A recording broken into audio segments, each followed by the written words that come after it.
She was already dying when Lucas found her. The blizzard had been swallowing the mountain road for 3 hours, and the CEO of one of the largest energy companies in Colorado was pinned inside a crumpled SUV at the bottom of a ravine, invisible to everyone except one police officer and his German Shepherd, who had no business being on that road at that hour. Lucas Grant was 25 years old. Rex was 7. Neither of them knew that the woman they were about to pull from that wreck had a direct connection to the worst chapter of Lucas's life. And she had no idea she was about to be saved by the one person on Earth who had every reason to walk away. If this is your first time here, welcome. Hit that subscribe button and stay with this story all the way through, because what happens next is not what anyone expected. And drop a comment right now telling me what city you are watching from. I want to see exactly how far this story has traveled.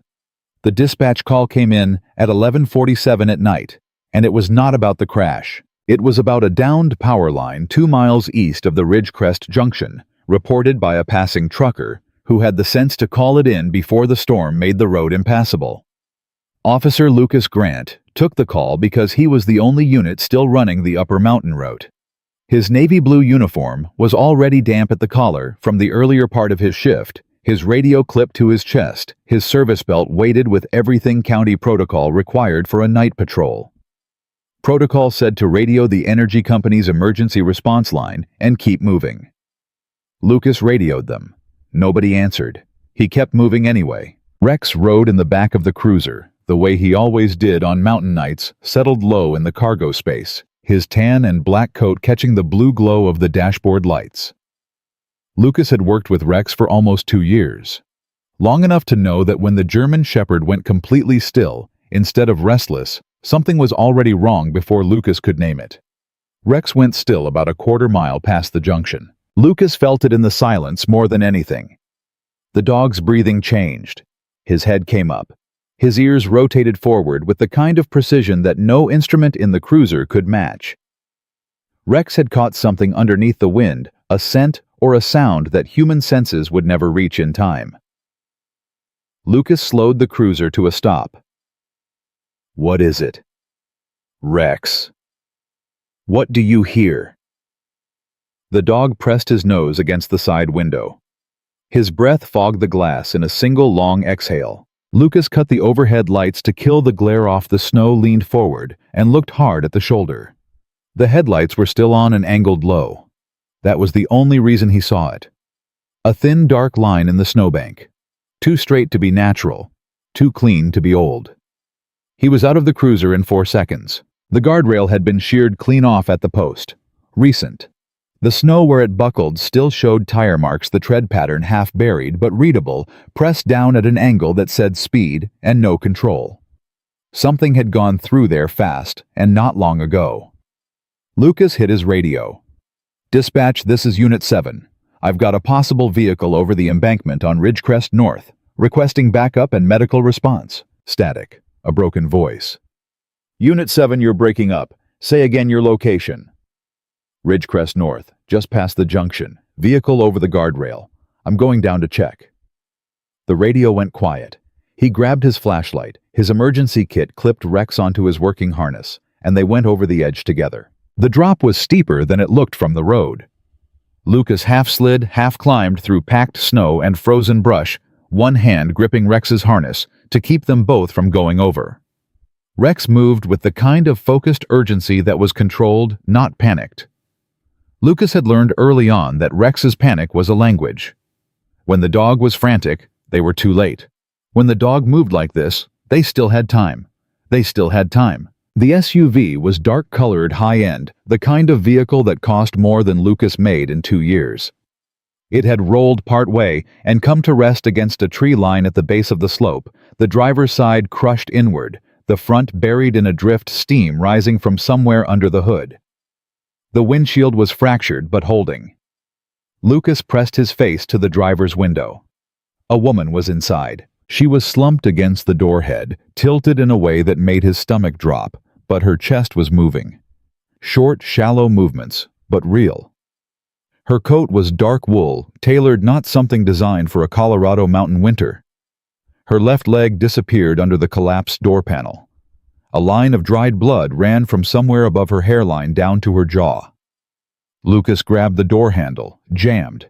He moved to the passenger side, stuck. He pulled the window punch from his belt, pressed it to the rear passenger glass, and fired. The glass dropped inward. Rex waited beside him, trained and steady, while Lucas cleared the frame and climbed through. "Ma'am?" He kept his voice firm and even. "Ma'am, I'm a police officer.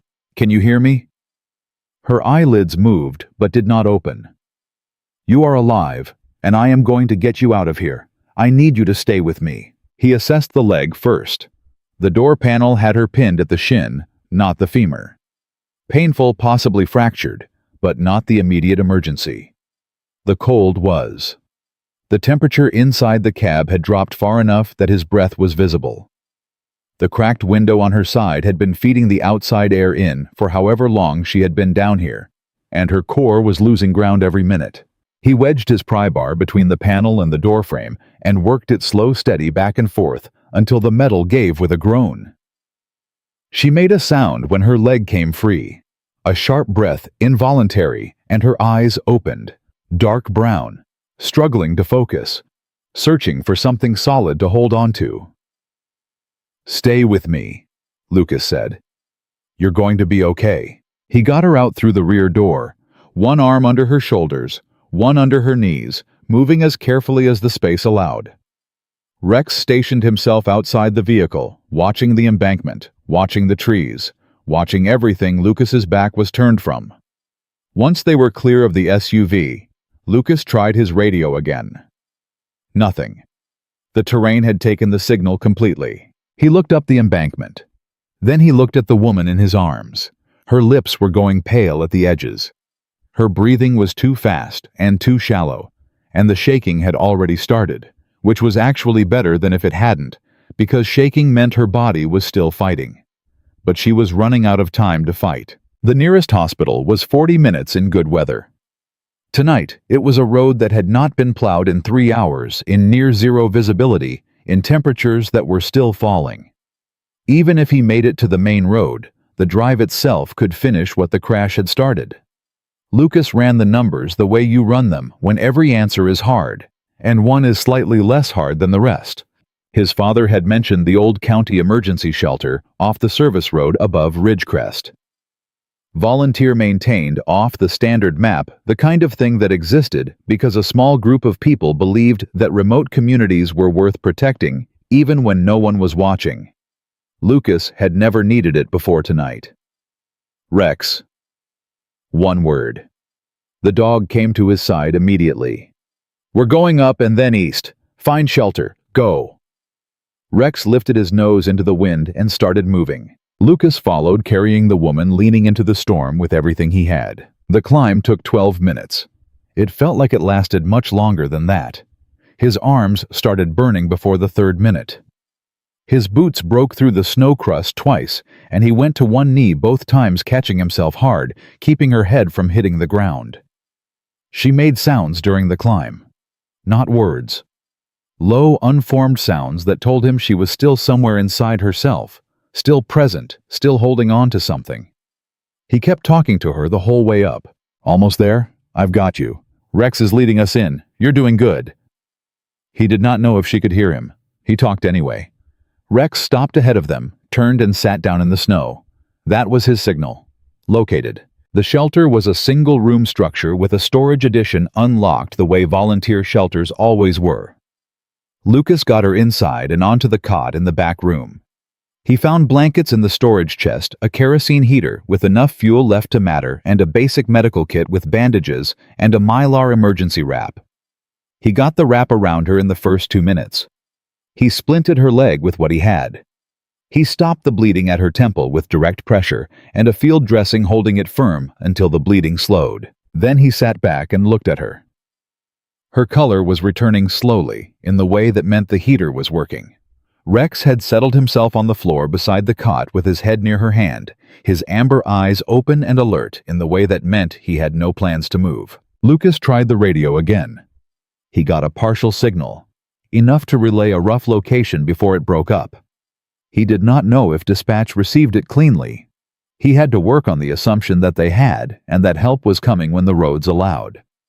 For now, it was just the three of them, and the storm pressing against the walls. Around 2 in the morning, she opened her eyes all the way for the first time. Lucas was sitting across from her jacket off his uniform, still damp from the climb, watching her breathe and watching the heater and watching Rex. "You're in an emergency shelter," he said before she could panic. "Your vehicle went off Ridgecrest North. You have a leg injury and a head laceration, both treated. Your vitals look stable. Help is on the way when the roads open." She looked at him, then at Rex, then back at him. "Water," she said. Her voice was rough and low. He gave it to her carefully, one hand behind her head. She drank. She lay back. She stared at the ceiling for a moment, the way people do when they are calculating what just happened to them and what it means. Then she turned her head toward him and said, "My name is Naomi Brooks." Lucas said nothing right away. He had heard that name before.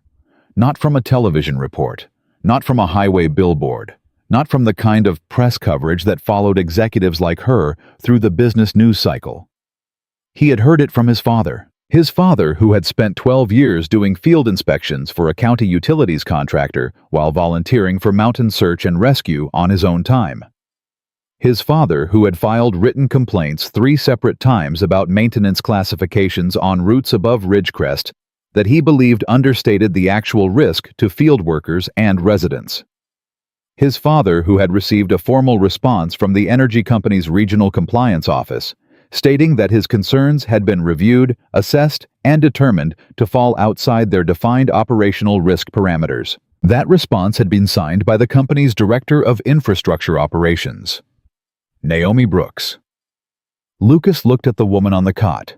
She looked back at him, still pale, still fragile, with no idea that the young officer who had just carried her through a blizzard had spent the last 2 years trying to piece together why the company whose name kept appearing in every document he found had been allowed to classify the roads his father walked as low priority. Outside, the storm had not stopped. Inside the shelter, something quiet and enormous had just shifted between them, and only one of them knew it yet. Naomi Brooks did not sleep like someone who had been rescued. She slept like someone who had been caught. Lucas noticed it in the way she came awake the second morning, fast and defensive eyes moving to the door before they moved to him. Like her first instinct, even injured and disoriented in an emergency shelter, was to assess who was in the room and what they knew about her. He had seen that reflex before, mostly in people who carried authority everywhere they went and had forgotten how to set it down. He handed her a cup of water without being asked.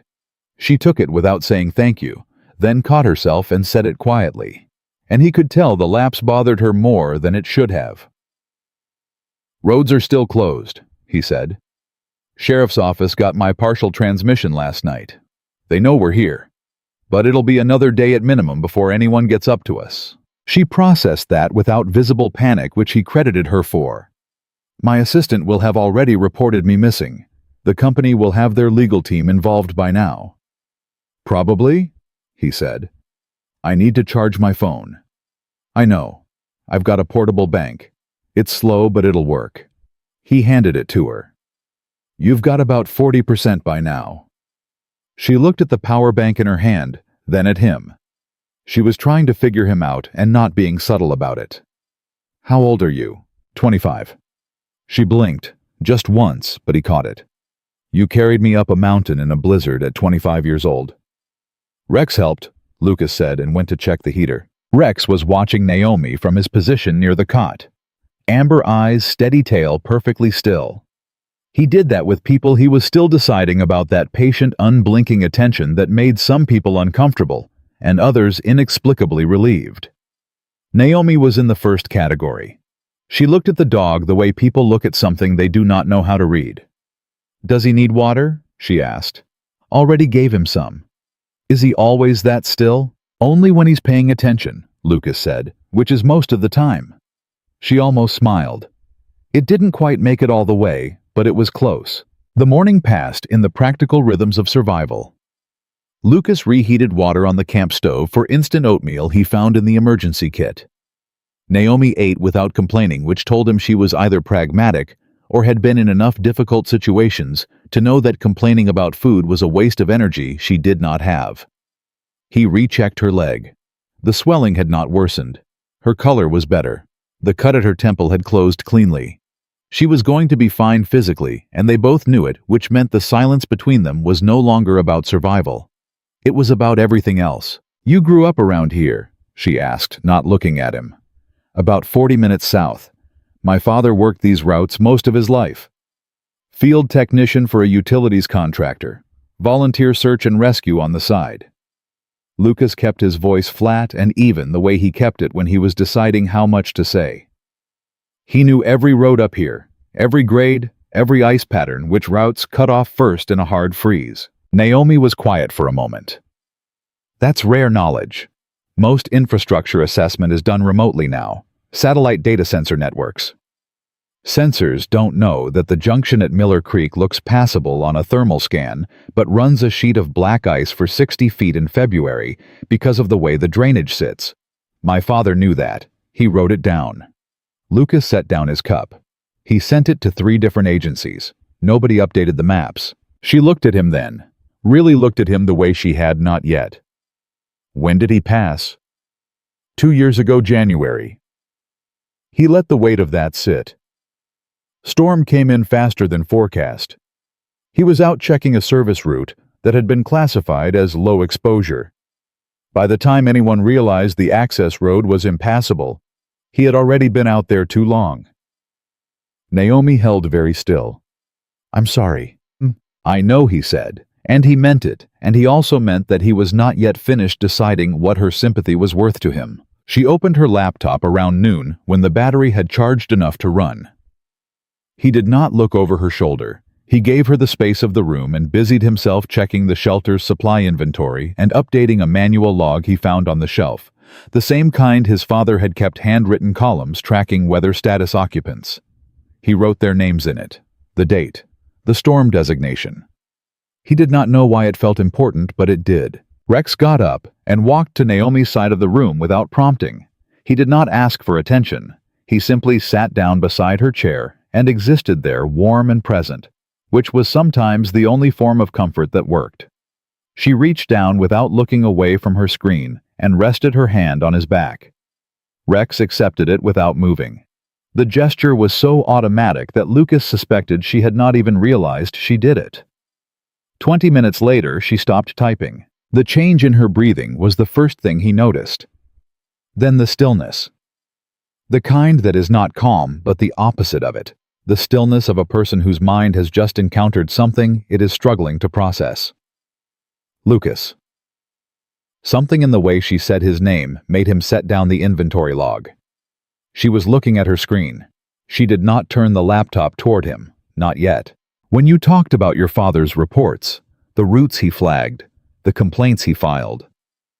She stopped, started again more carefully. "Did he document the responses he received from the company?" Lucas felt something tighten in his chest, slow and certain like a weather change.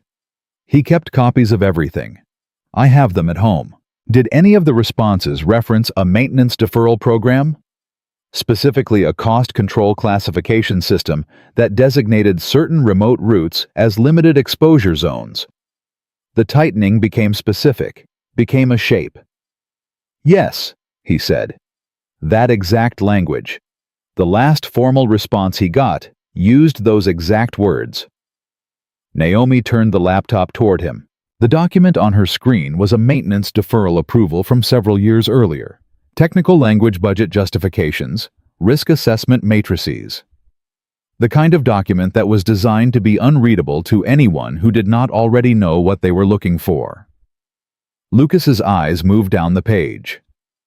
Caught the list of designated zones. Caught a route designation he recognized because his father had underlined it in red in one of the photocopied logs that still sat in a folder on his kitchen table at home. Then his eyes moved to the signature line at the bottom. Director of Infrastructure Operations, Naomi Brooks. He looked up at her. She was watching him with the expression of someone who has already braced for impact and is simply waiting for it to arrive. "That was before I became CEO," she said. "I was a rising executive. I was told the reclassification was a regulatory efficiency measure. I was told the affected routes had redundant coverage, and that the risk reduction was within acceptable margins. Her voice was steady, but the steadiness was costing her. I signed it because the data I was given supported signing it. I did not go to the field. I did not talk to the people who worked those routes. I made a decision from a report. Lucas said nothing. I have been going through the full document file since last night, she continued. The complaints your father filed. All 4 of them. Every response sent by our regional compliance team. The language in those responses came from a template my office approved. She stopped. Lucas. I did not know his name. I did not know he existed. But the system that ignored him was one I helped build. The silence in the shelter was the loudest thing he had ever sat inside. Rex moved away from Naomi and crossed to Lucas's side, not urgently, just steadily the way he moved when he had made a decision about where he needed to be. He pressed his shoulder against Lucas's leg and stayed there. Lucas looked at the dog, then at the woman across from him, then at the signature on the screen. He had imagined this moment before. Not this exact moment, not a shelter in a blizzard, not this specific woman, but the moment of understanding what had actually happened to his father and who had been on the other side of it. In his imagination, the moment had always come with anger. Clear, righteous, directed anger that would finally give his grief somewhere to land. What he felt instead was something much harder to carry. A sorrow so wide it had no edges. The specific pain of realizing that the worst thing that ever happened to you was not the result of malice, but of distance. Of a world in which decisions are made about people, by people who have never met them, and everyone involved believes they are doing their job correctly. Did you come up here because of the complaints? He asked. His voice came out quieter than he intended. I came up because the reports stopped matching the field calls. I had been getting incident data from this region for 6 months that didn't align with the maintenance records. I asked my operations team twice for an explanation and received summaries that did not actually answer the question. She paused. So I drove up myself. I wanted to see the routes. In a winter storm. The weather was supposed to hold until morning. It didn't. Lucas almost said something and stopped, started again. My father drove those same routes in weather that was supposed to hold. The forecast was wrong that night too. She absorbed that. He watched her absorb it. Watched her understand what it meant that she and Walter Cole had been caught by the same mountain in the same kind of storm, on the same kind of errand, except that Walter had been doing it for years on a volunteer's instinct, and she had done it once when the numbers stopped adding up. I need to tell you something else, she said. More than this, when I was reading through the document file last night, she steadied herself. I found a 5th complaint. Your father filed an escalation request 6 weeks before the storm, not to the regional compliance office, directly to my office. Her jaw tightened slightly. There is a receipt confirmation. It arrived. There is no record of it ever being opened or forwarded. The air went out of Lucas's lungs slowly, and did not come back in at the same rate. 5 letters. His father had sent 5 letters. He had only known about 4. The last one went directly to you, Lucas said. To my office. I cannot tell you with certainty that I personally saw it. I can tell you that it arrived, that it was logged, and that nothing was done with it. She held his gaze. I am not going to make excuses for that. There are none that matter. Rex pushed harder against Lucas's leg. Lucas put his hand on the dog's head more for himself than for Rex and held it there. Outside, the storm had not stopped.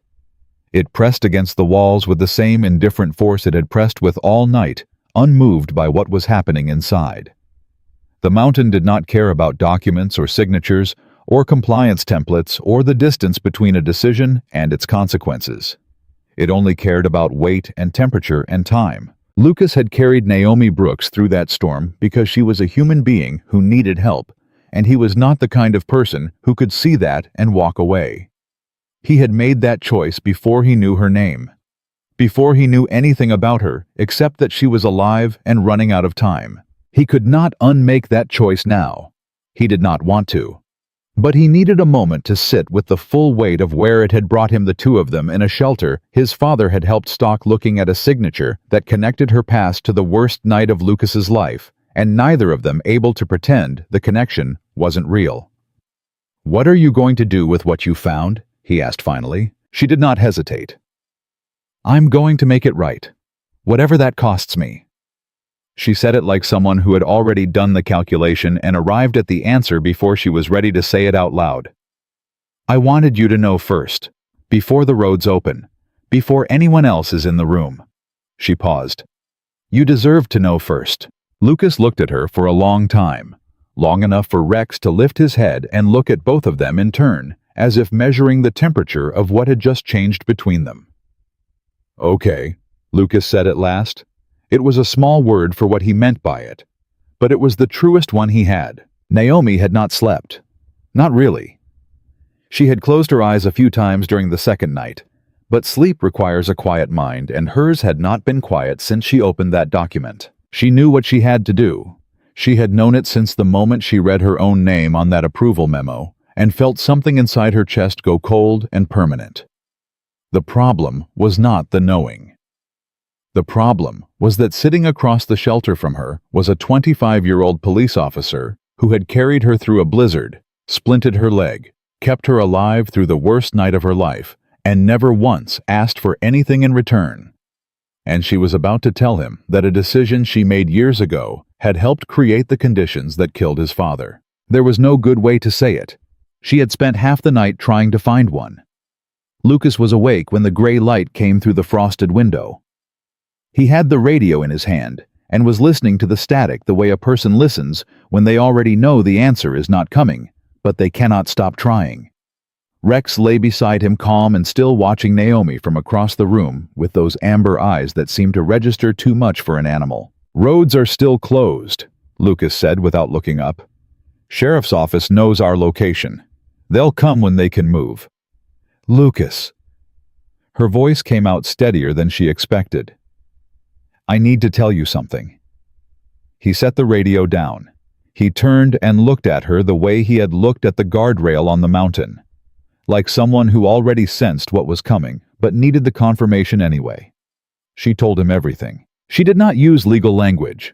She did not soften it with context or budget cycles or industry standards or the pressure she had been under when she signed the approval.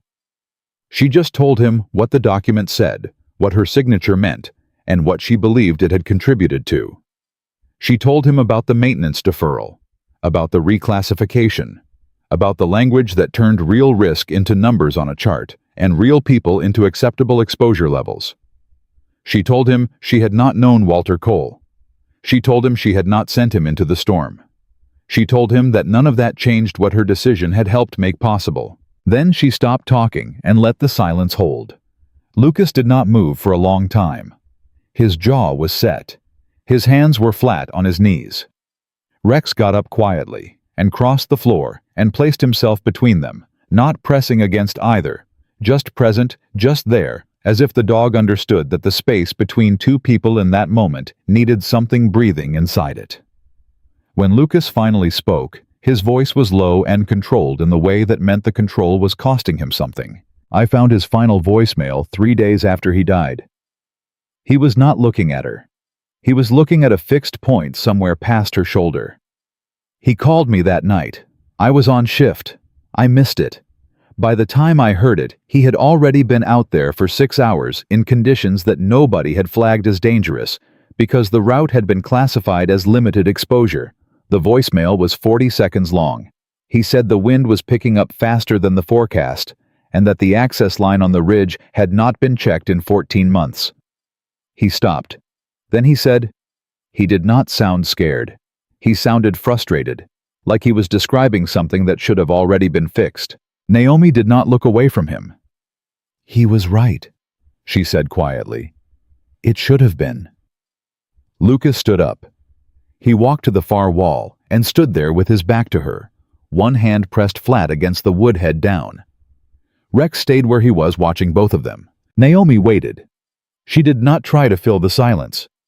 She had spent her entire career filling silence with action and language and forward motion, and she understood now that this particular silence needed to be felt rather than managed. When Lucas turned around, his eyes were red at the edges, but his voice was steady. "Why are you telling me this?" he asked.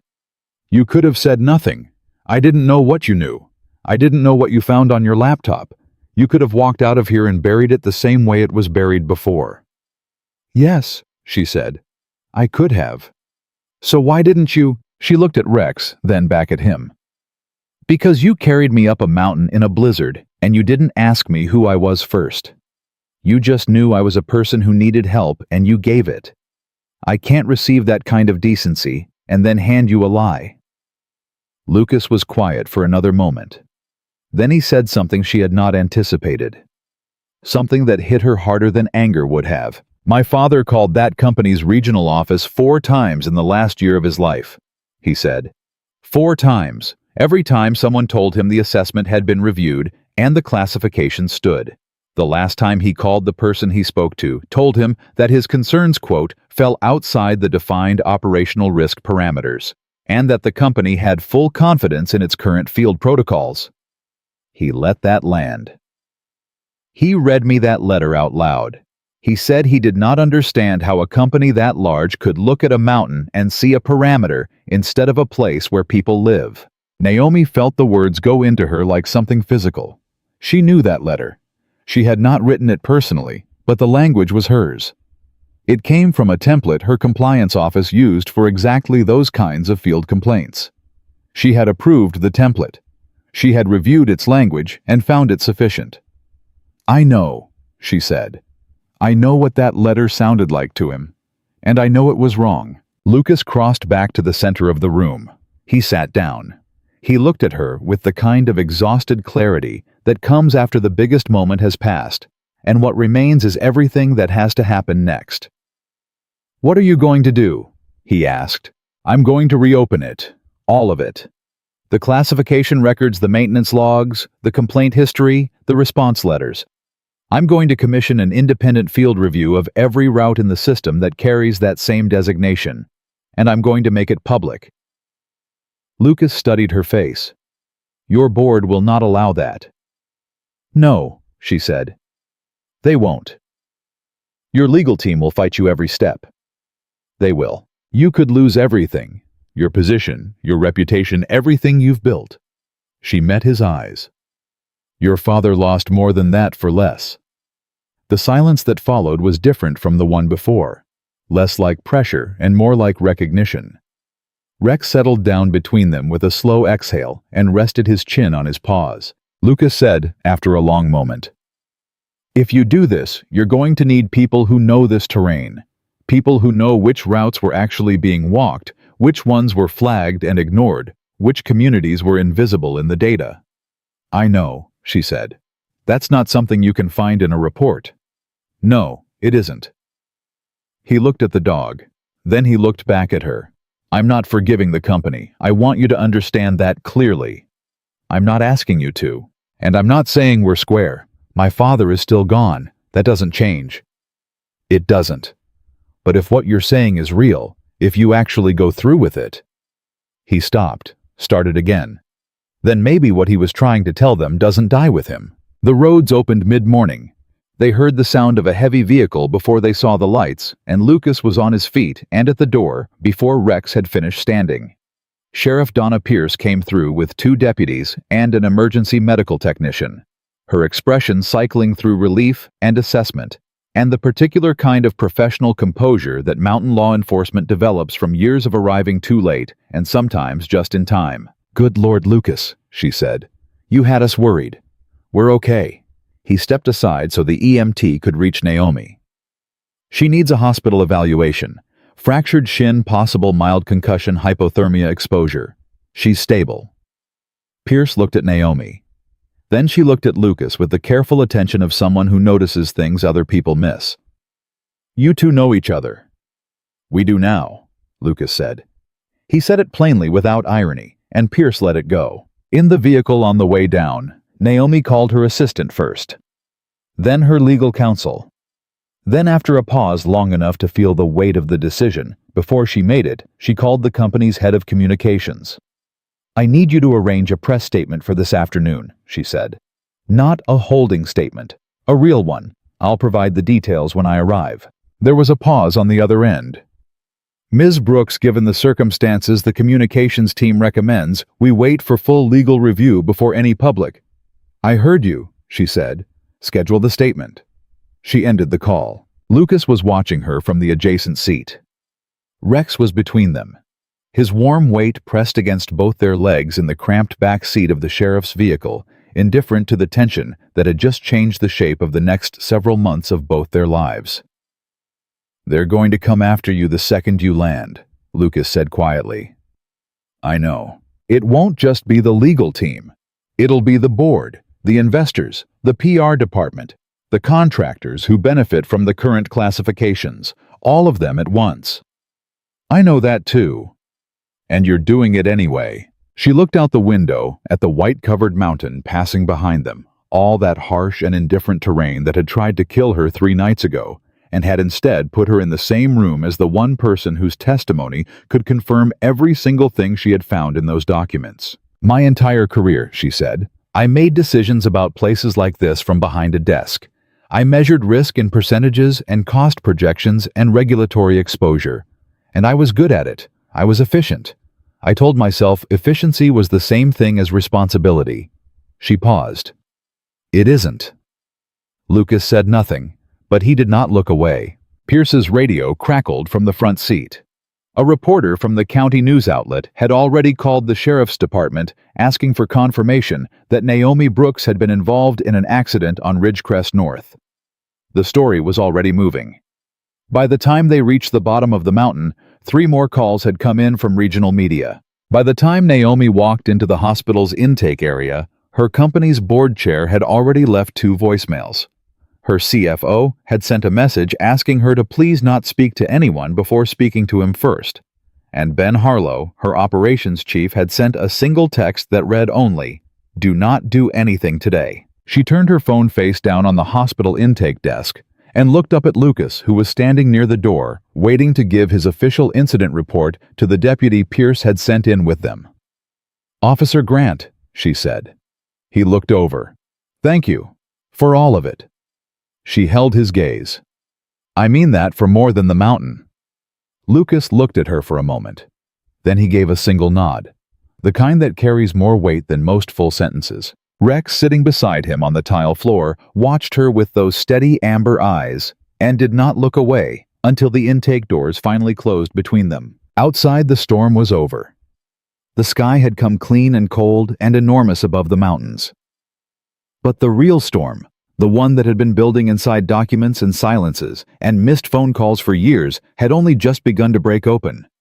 And every person connected to it was about to find out exactly what it cost when someone finally refused to look the other way.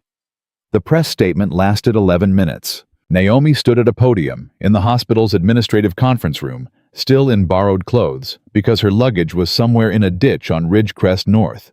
Her leg in a proper brace, now a fresh bandage at her temple, and she read every word she had written herself without consulting a single member of her communications team.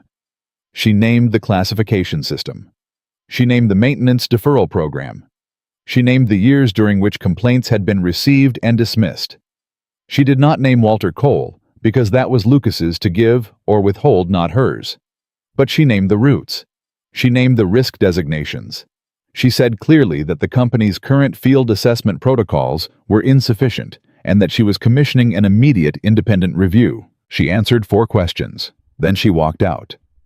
Her phone had 47 notifications by the time she reached the elevator. Ben Harlow called before she made it to her room. She answered because she knew that not answering would only delay a conversation that needed to happen and could not be managed from a distance. "Naomi." His voice was the particular kind of calm that people use when they are furious and trying to appear otherwise. "Tell me you did not just do what I watched you do on the live feed." "I did," she said. "Do you understand what you've started? The liability exposure alone is going to take us years to contain. The board is already calling an emergency session. Legal is looking at the statement right now and finding 17 different places where we can be directly sued based on what you just admitted publicly." "Good," she said. "Then at least someone is finally reading those documents carefully." Silence on his end. Then lower. "You need to stop. Right now today you need to issue a clarifying statement that frames this as a preliminary internal inquiry and pulls back the public admission. I can have the language drafted in an hour." "No." "Naomi." "Ben. I watched my own signature on a document that helped leave a man's death unexamined for 2 years. I am not issuing a clarifying statement." He hung up. She sat down on the edge of the hospital bed and let herself feel the exhaustion for exactly 3 minutes. Then she opened her laptop and started working. Lucas gave his official incident report to the county deputy that afternoon, and it took longer than expected because Pierce had personally requested a full account, not just the standard rescue summary. He went through it all. The downed line call, wrecks alerting in the cruiser, the guardrail, the embankment, the shelter. He did not include anything Naomi had told him about the documents or the approval history. That was not part of his incident report. That was something else entirely, and he was still deciding what to do with it. He drove back to his apartment in silence. Rex rode in the passenger seat for once, which Lucas only allowed on days that had been genuinely hard, and Rex seemed to understand the distinction without being told. Inside, Lucas sat at his kitchen table with his father's folder. He had kept it for 2 years.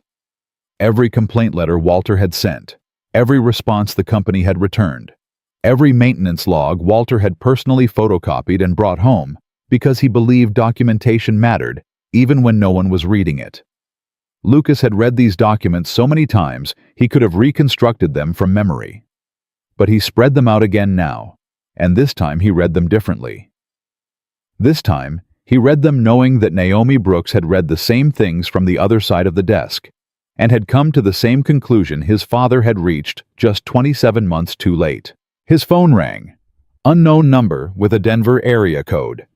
He almost did not answer. Then he did. "Officer Grant. My name is Maya Torres. I'm a reporter with the Mountain County Courier. I've been covering the Ridgecrest situation since this morning, and I understand you were the responding officer. I'd like to talk to you if you're willing." Lucas was quiet for a moment. "I've seen your coverage," he said. "You wrote the piece about the February outage that cut off the Hendersons for 3 days. A brief pause. "You read that?" "My father knew Dale Henderson. He mentioned the outage in one of his complaint letters." Lucas looked at the documents on his table. "What do you want to know?" "Honestly, everything," she said. "But I'll start with this. Is there anything about last night that you think people need to understand that hasn't been reported yet?" Lucas was quiet for long enough that she started to say something to fill the silence. "Yes," he said before she could. "But I'm not ready to say it today. Give me a few days." She gave him her number. He wrote it down. The board meeting happened the following morning, and Naomi was not invited to it. That told her everything. She heard from her assistant that it lasted 2 hours and 40 minutes, which was long for a board that prided itself on efficiency. The outcome came in the form of a formal letter hand-delivered to her hotel room by a company courier at noon. Effective immediately, she was placed on administrative leave pending an independent governance review of her public statements and their compliance implications. She read the letter twice. Then she set it on the desk, ordered coffee from room service, and called Lucas Grant. He picked up on the second ring. "They suspended me," she said. "I heard." He paused. "Pierce told me. She's been following the coverage. I need to tell you something else, something I didn't say in the hospital." She steadied herself. "When I was going through the full document file last night, I found the original complaint correspondence. All 4 letters your father sent." She stopped. Lucas, there was a 5th, a formal escalation request he submitted 6 weeks before the storm. It was addressed directly to my office. There is a receipt stamp showing it arrived. There is no record of a response and no record of it ever being forwarded to compliance review. The line went completely quiet. "Lucas, I heard you."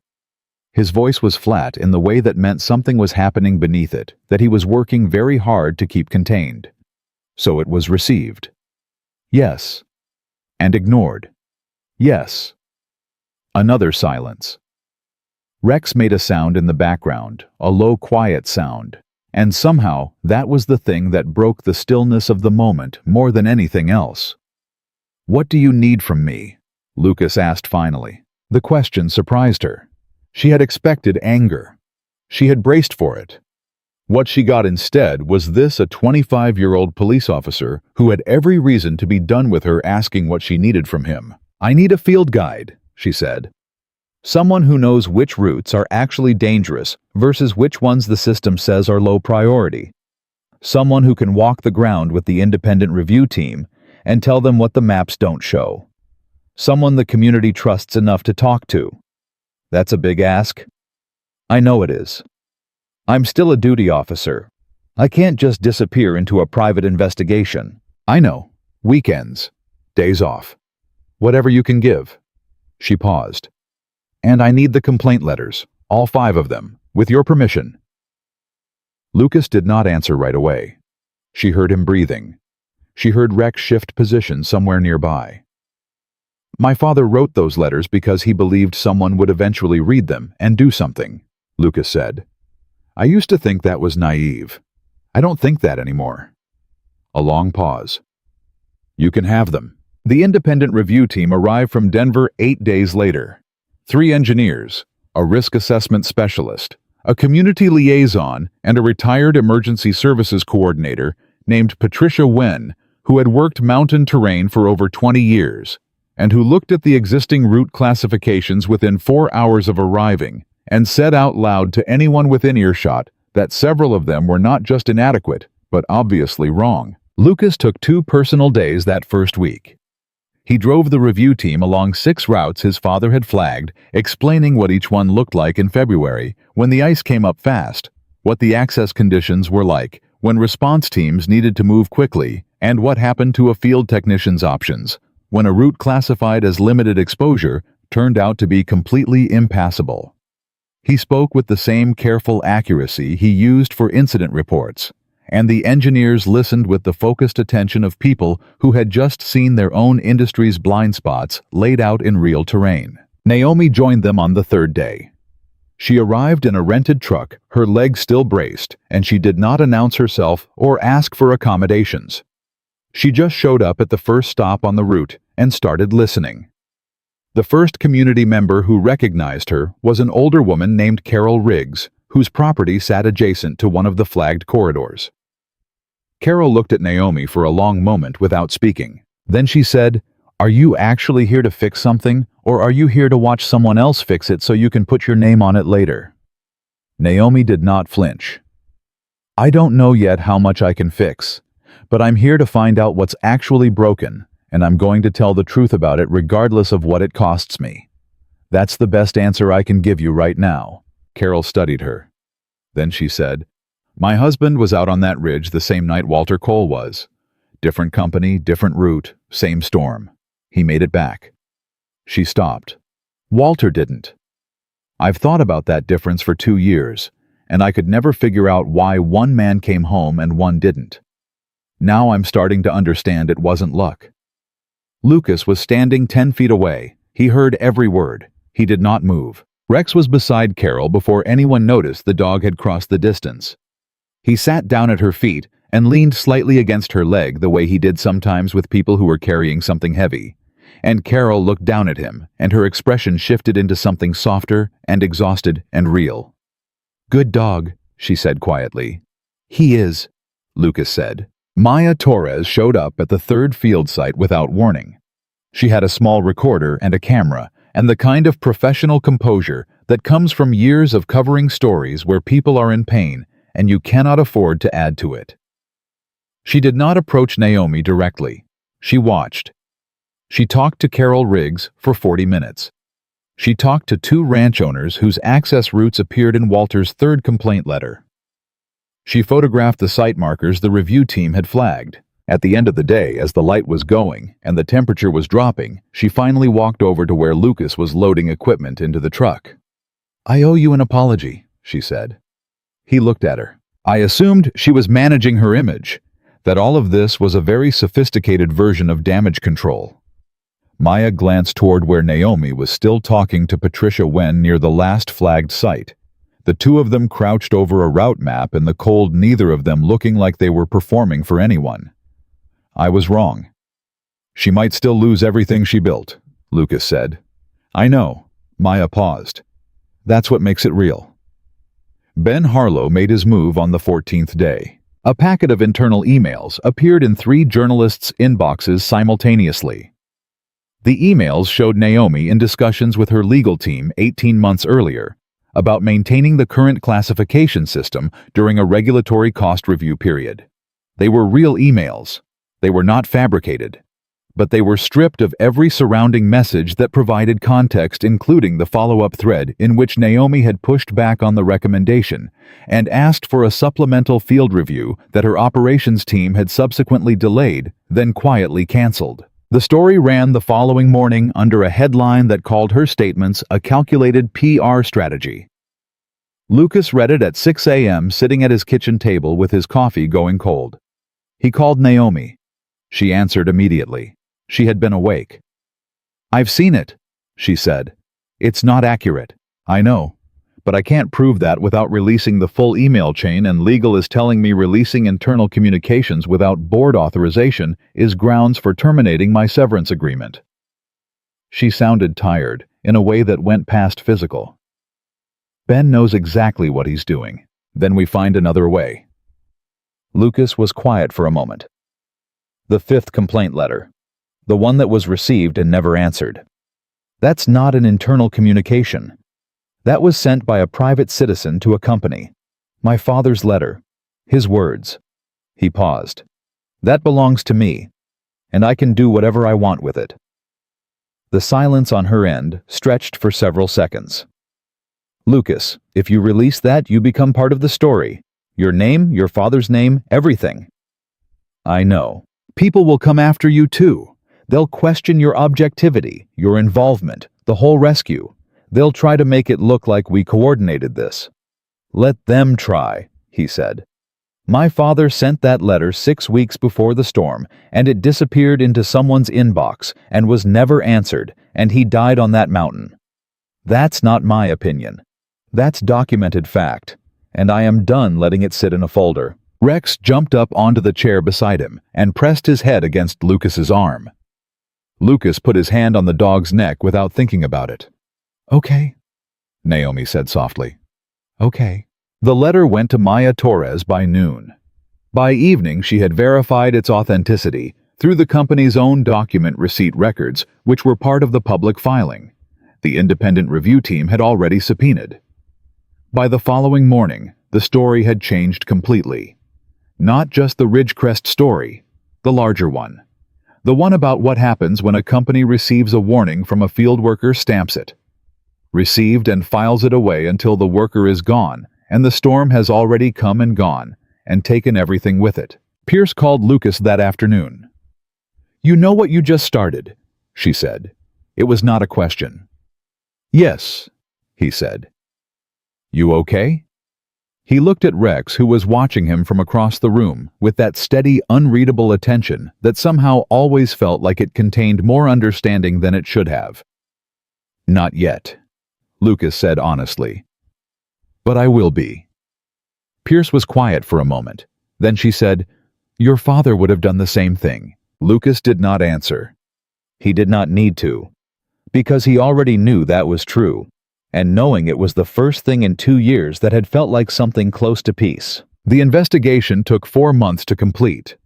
4 months of depositions, field surveys, document reviews, and public hearings that drew more people than the county conference center had seen in a decade. 4 months during which Naomi Brooks lived out of a hotel room in Ridgecrest Township, drove herself to every hearing, and answered every question put to her without a communications handler standing beside her. 4 months during which Lucas Grant worked his regular patrol shifts, filed his incident reports, drove his routes, and on his days off, walked mountain terrain with review teams, and spoke at 2 public forums, and gave a deposition that lasted 6 hours and left him so wrung out that he sat in his truck afterward for 20 minutes before he could make himself drive home. Rex waited in the passenger seat both times. Patient. Warm. Entirely certain that Lucas would be okay, even before Lucas was certain of it himself. The Independent Review's final report was released on a Thursday in late March, and it ran to 240 pages. Maya Torres had read an advance copy, and her piece ran the same morning. She did not editorialize. She did not need to. The facts were sufficient. 11 remote routes in the county system had been misclassified under the limited exposure designation. 4 of those routes had received formal written complaints from field workers that were logged as received and never escalated. Walter Cole's name appeared in the report 4 separate times, always in connection with complaints that had been accurate, documented, and ignored. Ben Harlow resigned the day before the report dropped. He did not issue a statement. His assistant sent a 2-line email to the board, and that was the end of it. Lucas heard about it from Pierce, who called him at 6 in the morning, sounding like she had been awake for a while. "Harlow's out," she said. "I heard. How are you doing with all of this?" Lucas looked out the window. Rex was eating breakfast across the room, completely unbothered by the weight of the morning. "I don't know yet," he said. "Ask me again in a week." Pierce was quiet for a moment. "The board voted last night. They're reinstating Naomi. New governance structure, community advisory panel, mandatory field review cycle. She negotiated the terms herself before she agreed to go back." Lucas said nothing. Lucas. "I heard you. That's because of you. The 5th letter. Without that, the email leak from Harlow controls the narrative, and she's done, and the report gets buried in legal proceedings for 3 years. "It was my father's letter," Lucas said. "He wrote it. I just stopped letting it sit in a drawer." Pierce let that stand. She knew better than to argue with him about where credit belonged. Some things a person needed to hold the way they needed to hold them, and the only respectful thing you could do was leave it alone. The reinstatement press conference was held at the company's regional office, and Naomi opened it by saying 3 things before any prepared remarks. She said that the governance restructuring was not a resolution, it was a beginning. She said that Walter Cole had been right about every route he flagged, and that the company owed his memory more than a footnote in a report. And she said that accountability without change in behavior is just theater, and that she intended to remain long enough to ensure the change was real. A reporter in the back asked if she was worried about her credibility, given the earlier email controversy. She said, "I'm more worried about the families in this county who spent years being told their concerns fell outside our operational risk parameters. My credibility is a much smaller problem than that." Nobody in the room had a follow-up.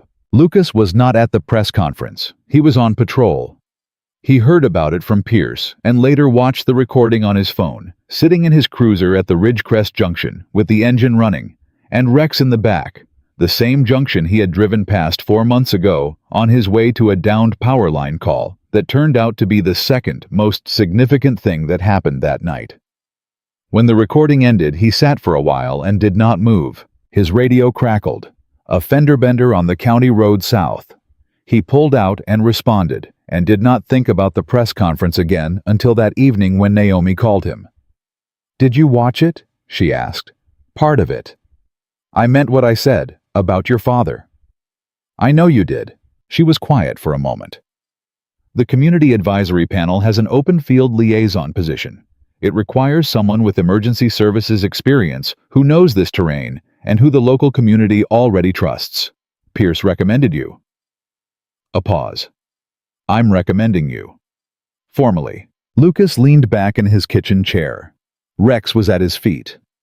The folder with his father's documents was on the table, closed now because he had finally reached a point where he did not need to open it every few days to remind himself that it was real. "It's a volunteer position," Naomi added.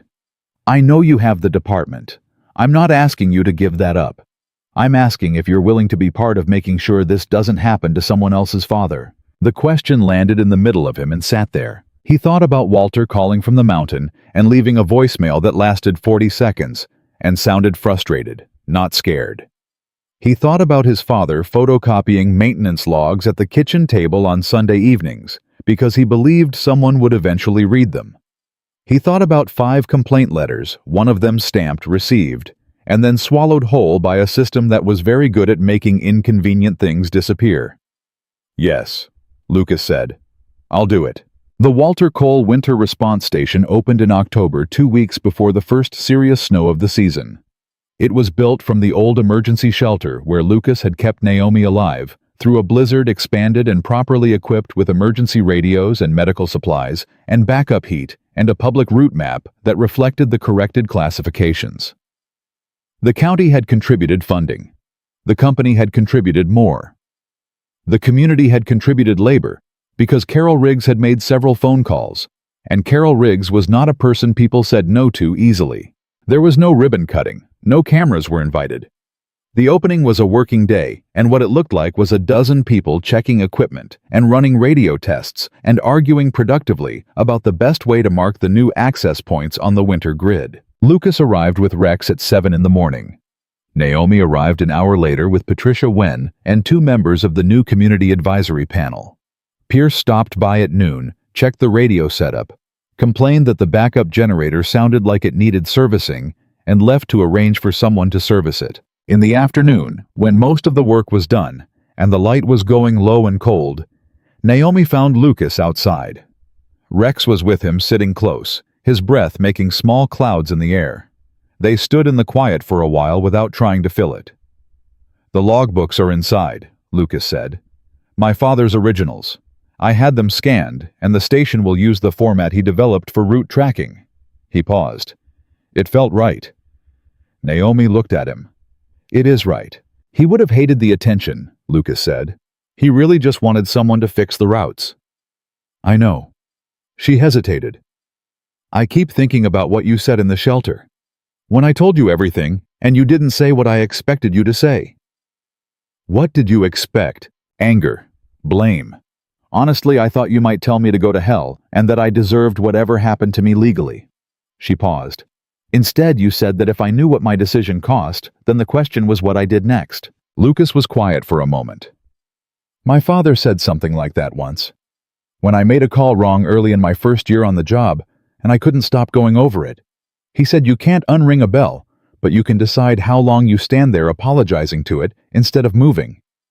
Naomi exhaled something that was almost a laugh, low and tired and genuine. "He sounds like someone I would have fought with in a meeting and respected enormously afterward." "Yeah," Lucas said. "He had that effect on people." Rex stood up suddenly and turned toward the road, ears forward, body reading something in the distance that neither of them had registered yet. A pair of headlights crested the ridge, a truck pulling over to read the new station signage. The driver got out, walked to the information board, spent a minute reading, then got back in and kept going. Someone who would know where to stop now if they needed to. Someone who would not drive past an emergency shelter they did not know existed. Someone for whom this station might someday be the difference between making it home and not. Lucas watched the truck until the lights disappeared around the bend. "That's what this is," he said quietly. Not to Naomi specifically. Just to the air, to the mountain, to whatever part of his father was still moving through these roads in the things he had left behind. That's what all of it was for. 3 weeks later, the first real blizzard of the season closed the upper mountain roads for 18 hours. The Walter Cole Winter Response Station logged its first active use, a stranded family of 4, 2 adults and 2 children, who had missed the road closure alert and found themselves unable to turn back. They sheltered at the station, used the emergency radio to confirm their location with dispatch, ate the supplies in the emergency kit, and made it home the following morning without a single injury. The station logbook entry was 6 lines long. Clean, practical, factual. Exactly the way Walter Cole would have written it. Lucas read the entry that evening. He read it twice. Then he closed the logbook, put his hand on the cover for a moment, and left it on the desk where it belonged. Rex was waiting at the door, ready as always for whatever came next. Some rescues happen in a single night, on a dark road in a blizzard, with nothing but instinct and a dog, and the refusal to leave a stranger behind. And some rescues take months and cost more than anyone wants to pay and require people to stand up inside systems designed to make standing up as difficult as possible. Both kinds are real. Both kinds matter.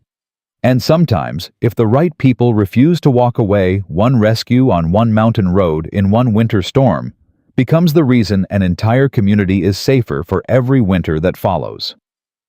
That is not a small thing. That is not luck. That is what happens when someone decides that the truth is worth more than the comfort of staying quiet. And another person decides that grief is not something to survive alone, but something to carry forward into work that actually means something. Walter Cole wrote 5 letters. His son made sure they were finally read, and a woman who signed her name to the wrong document found the courage to sign her name to something better. The mountain is still dangerous. Storms still come. But the people in its shadow have something now they did not have before. And that is exactly enough.